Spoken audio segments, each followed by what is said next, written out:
Tere kõigile, ilusat nädala algust ja ma loodan, et see nädal on teil alanud väga edukalt.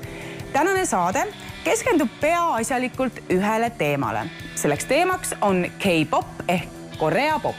See on muusikastiil, mis lööb laineid kogu maailmas. Ka siin Eestis on K-popi fänne, kes on ära õppinud lausa korea keele ning käivad spetsiaalses K-popi tantsutrennis. Vaatame järele, millega on tegu.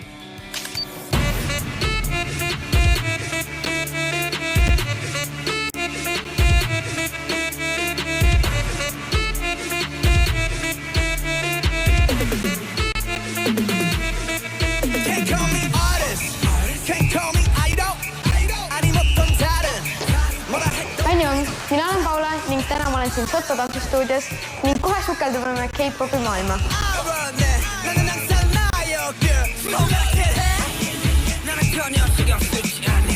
Tere Merilin! Tšau! Kas oskaksid meile lähemalt seletada, mis üldse on K-pop? Ma eeldan, et paljud juba teavad, mis on, aga nendele vähestele, kes veel ei tea. Nii, kõhpop ehk siis K-pop on Korea popmuusika. Ehk nagu meil on Eestis oma popartistid, on samasugune muusika täpselt ka Koreas. Kuid Koreas on natukene palju värvilisem, suurem ja veel värvilisem.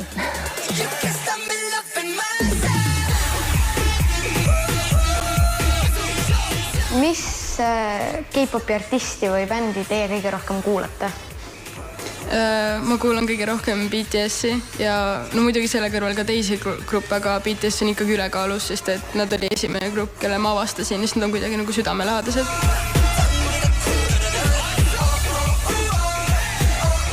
Mulle meeldib siuke sooloartist nagu Anda.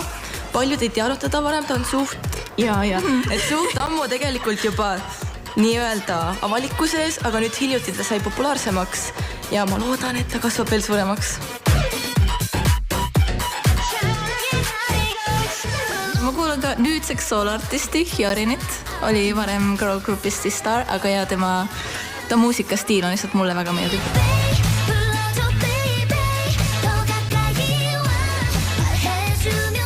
Ma kuulan ka BTS-i enamjaolt, ma kuulan muidugi ka teisi gruppe nagu GOT7, ATS, Big Bang ja nii edasi, aga minu kõige lemmikum artist on Kim Namjoon, sellepärast, et tema laulusõnad on väga-väga sügavad ja tihtipeale, kui ma kuulan ka tema soololaule, siis ma nagu mõtlen vahepeal, et mida ta on nagu ema elus läbi tundnud, et tema nagu sõnad on nii kurvad või siis just nii rõõmsad, et ta on hästi selline tõeline ja ma kohe on nagu tunda, kuidas ta on töötanud nii palju, et jõuda karjääritabelis nii tippu ja see on väga inspireeriv. Mina kuulan Stray Kidsi kõige rohkem.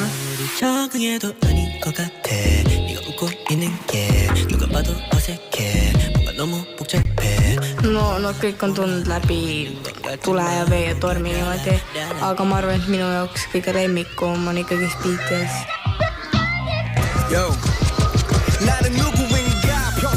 BTS-ist rääkides, siis BTS järjest läks populaarseks ja ma arvan, ta populaarselt kõige rohkem oma sõnumi pärast, et nad on üks ainukesi üldse nagu gruppe, keda ma tean, kes räägivad tegelikult oma muusikas päris probleemides, mis näitab tegelikult suurt probleemi võib-olla kõhpopis, kui kõhpopi muusikas siiamaani ei ole räägitud päris probleemidest, vaid ainult armastusest, ilust, veel armastusest ja siis veel armastusest.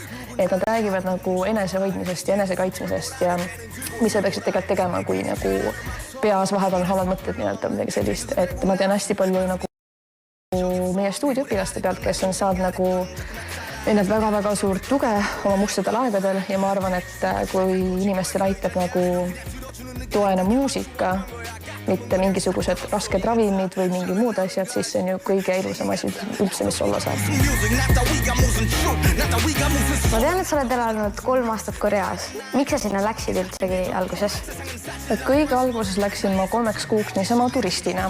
Siis mõtlesin, et ma olen nii palju nagu lugenud ja vaadanud, et tahaks siia seda head toitu, tahaks näha, mis see kultuur täpselt on. Ja siis pärast need 3 kuud avastasin, et peaks natuke pikemaks jääma. Siis 3 kuus sai 2 aastat ja siis pärast ütepausi 1 aasta veel otsa. Kui palju sa Koreas siis K-popiga kokku puutusid? Koreasse läksin ma siis 2014 ja alustasin oma teekondas ühes tantsustuudios, kus mind siis võeti üles kui trainee, mis on siis treenitav. treenitav elu on väga lihtne, iga hommik lähed kuskil kella 10, kella 9 tantsustuudiosse ja koju saad äkki kell 1 öösel, kui väga veab ja lihtsalt hommikust õhtuni tantsid. Ja olenevalt siis, mis on see stiil, mida täpselt tahetakse su käest, siis vastavalt sellele stiilile sa tantsid. Et kui tahetakse mõnda tantsijad, kes on rohkem tüdrukulik, siis pead tegema rohkem tüdrukulikku stiili, rohkem graatsilisemat asja. Ja treenisin selles stuudios kuskil aasta aega, mille läbi siis mind treeniti nagu siis staaride taustatantsijaks põhimõtteliselt. Et vahest treenisime koos, vahest treenisime eraldi. Et see on väga tore, kuna tegelikult see tegeled ju asjaga, mis see meeldib, tants.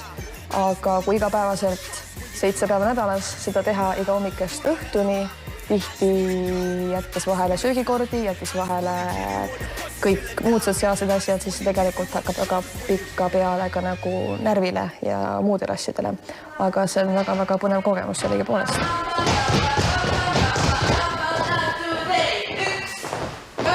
Miks teile K-pop üldse meeldib?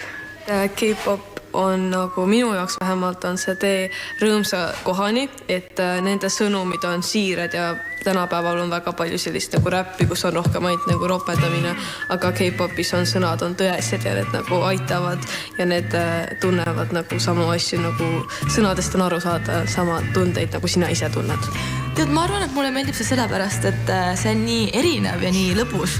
Et ja on ka sellised sügavama pooli seal, aga mul ongi see, et seda lõbusust ei leia igalt poolt ja ma leian, et kas või see BTS-ikene siin teeb väga vahvaid asju vahepeal ja kohe hea tuju tekib.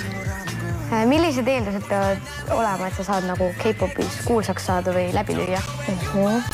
No, hetkel veel peab olema kindlasti peres asja verb, et ükski välismaalane hetkel pole seal läbi löönud. Et mul oli paar võimalust, aga kuna lõpuks tuli välja, et ma olen liiga vana, siis ma olin 20, 21, 20, siis kahjuks minu võimalust uuesti enam ei tood, mis on okei. Aga ja, pead nägema välja nende mõistes väga ilus. Kui sa väga ilus ei ole, siis sul soovitatakse ilukirurgiat, et Koreas on ilukirurgia väga levinud teema, et siuke asi nagu silmalau üles tõstmine, põhimõtteliselt sellise silmajoone tegemine, et see on nagu väga-väga tavaline protseduur enamus iidolitel, et see annab väga palju kaasa. Milline inimene on korealaste arvates ilus? Koreas on kahjuks ainult üks ilustereotüüp, ehk siis mehed ja naised peavad olema ühtemoodi ilusad. See on siis väga-väga suured silmad, väikene nägu, mitte väike pea, väike nägu. Kui sa ütled Eestis kellegi, et sul on väike nägu, siis see on arvatavasti solvav, aga Koreas öeldakse, sul on väike nägu, siis see on nagu kõige suurem kiitus üldse, mis sul kunagi öelda saab. Kulmud ei taha liiga tugevad, nad peavad olema suhteliselt kriipsukujuga.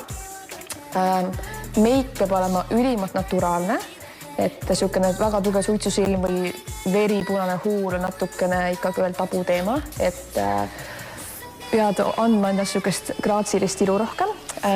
Nahk võiks olla valge, nii valge kui võimalik ja väga palju inimesed valgendavad oma nahka ja kui nad ei valgenda, siis neil on meik, puuderkreem, mis on tavaliselt 4 tooni heledam kui nende ülejäänud keha, nii väga tihti see panadagi kokku ja siis nägu on valge, aga siit natuke tumedamaks. Sa juba rääkisid ka, et K-popi staariks olemine ei ole kõik lust ja lillepidu, et milliseid ohvreid siis K-popi staariks olemine toob?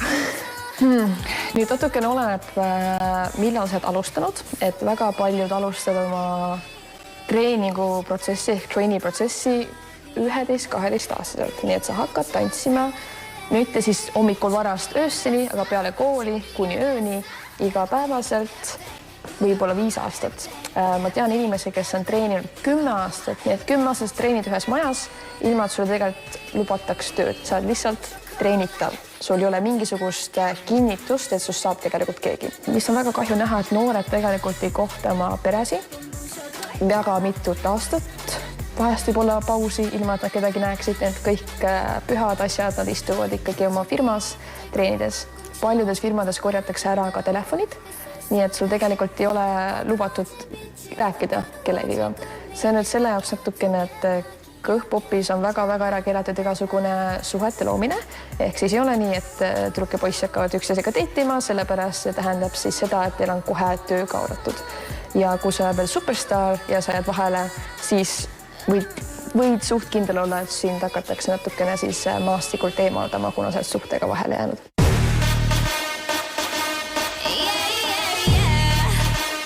Kui suur huvi siin tantsuklubis või Eestis üleüldse on K-popi vastu? Meie stuudios on huvi väga-väga suur. Meil on hetkel 4 tantsustiili, ehk siis algajatele kõhpop BTS-i tunnid ja siis tüdrukute tunnid ja poiste tunnid. Ehk siis kui me teeme tüdrukute laulude tantse ja poiste laulude tantse. Et kõige esimesena alustasime aastal 2016 ühe tunniga. Tulin siis tagasi Koreast ja mõtlesin oma teesi 2 tunni ära, kuna mu eest palutin. Mõtlesin, palju ikka neid inimesi tuleb. Ja siis mäletan, et tund hakkas niimoodi kell 2 ja kell 13.50 läksime vaatama saali, oli 2 inimest, ma nagu, et mul tuli 2 inimest vähemalt, läksin vetsu, tulin tagasi, saal oli täis, midagi 30 või 40, ma ei mäleta, metsikult palju oli. Ja siis kohe hakkasime tunde tegema ja esimene nädal tuli inimesi nii palju, me mahtunud saalidesse enam ära. Väga-väga paljud, kes pikemat aega lihtsalt nagu seda asja on eemal lükanud või öelnud, et neile tegelikult see asi ei meeldi, kuidagi ikka jõuavad sinna kõhpopi juurde. K-pop toob inimesi kokku. See on suhteliselt kindel asi, mida võib öelda, sellepärast, et kui ma olen nüüd olnud fänn mingi paar aastat ja kõik inimesed, keda ma kohtan, kes on tuttavaks, kes on nagu fännavad nii-öelda siis Korea muusikat, kõik on nii sõbralikud, absoluutselt, ja see on väga huvitav mõelda, sest tavaliselt kui inimesed näevad eestlasi kui selliste rohkem iseendast tõmbunud ja külmemate inimestega, siis kui ma kohtun vähemalt nende tüüpi inimestega, siis kõik ongi hästi avatud, kohe võtavad su sõbraks, kõik on, sest nad tunnevad sama, mida sina, neil on samasugused rasked ajad nagu sinul, kui keegi võib-olla kritiseerib siis siin, aga samas nad kõik saavad sinuga koos seda fännata ja see on täiesti väga mul vähemalt Eestis on see väga imeline ühiskond nii-öelda, kuhu kuuluda nii-öelda fännina. Väga palju on veel niimoodi, et näiteks kui olen tänaval mingid inimesed, kes kannab näiteks BTS-i pusa või midagi nagu K-popiga seotud või isegi käib ringi koos sõbraga kõlar käes ja kuulavad K-popis, ma kohe jooksen nende juurde ja küsin, kas sa kuulad K-popi või BTS-i, siis need kohe, kui nad vastavad jaa, siis kohe okei, me oleme sõbrad nüüd, tere. Et ja see kreetidesse toob tõsiselt palju inimestega kokku. Kas te saate tänu K-popile aru ka korea keelest või olete tänu K-popile hakanud õppima korea keelt? Jaa. Kõvasti. Ma arvan, et kõigil on see jätav vastus praegu kahjuks või õnneks. Kas te saate mulle korea keeles mingi sõna õpetada? Väga lihtsam. Sarangeo, mis tähendab siis ma armastan sind või niimoodi. Sarangeo. Jah. Suurepärane.